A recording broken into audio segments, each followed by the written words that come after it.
This is E6A cash flow diagrams. We'll be seeing these a lot in this class.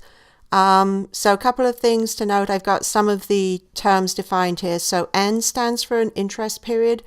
We start out by assuming the interest period's a year. That can be varied. Capital N is the number of interest periods. So in this case, big N would be 6. If we were going to use the interest rate, that would be represented by small I. And A subscript N is a payment or a receipt. So it could be a positive or a negative in a particular interest period. And importantly, we use something called the end of period convention, which means that all the transactions, either the inflow or the outflow of cash that occurs, say in a year, if the interest period is a year, we add them all up and we put them right at the end of the interest period. So there's no interest earned during the first year. For example, if you put money in the bank on January the 2nd or something, then using this convention, you wouldn't receive any interest because the money wasn't there at the start of the interest period. And obviously banks don't do it that way, which we'll get to in a later video. But let's look at what we've got going on. So P stands for the present. So the P would be the principal if it was, say, an amount of money deposited in a bank. And F stands for the future, which could be any amount of time in the future. So we have 6 interest periods. Let's make up a simple example, and I'll show you how this will work. Let's suppose, I don't want to go red for this. Let's change that. Let's suppose that we are going to buy a machine of some type, and then it's going to allow us to make a product that we can sell for a certain amount of money over the next few years. So what would happen is, let's think about, so suppose we buy some kind of printing press or something.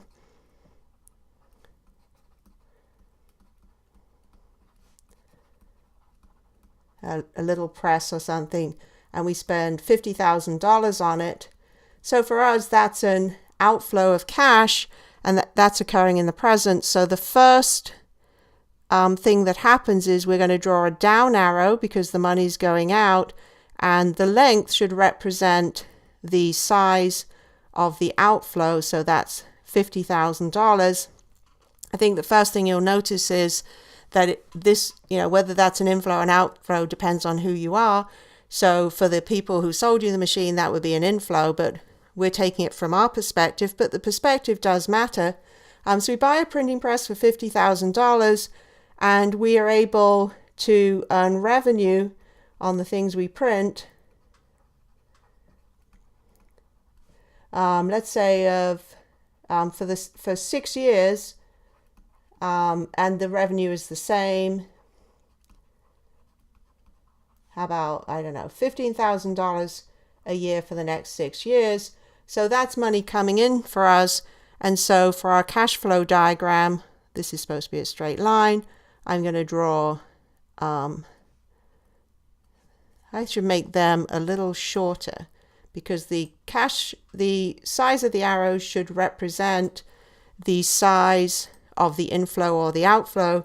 So because my 50,000 was pretty short, let's make a series of shorter arrows to show us receiving revenue of $15,000 a year. Obviously, end of period convention at the end of every year. So all these are $15,000. And so on. So these are our payments or receipts. So this is A period 1 is $15,000. A in period 0 is negative $50,000. So that's a pretty simple example of a cash flow diagram, but they are very useful because sometimes these problems can get pretty complicated and there's lots going on and irregular patterns. And so being able to visualize that is a great help. See you in the next video.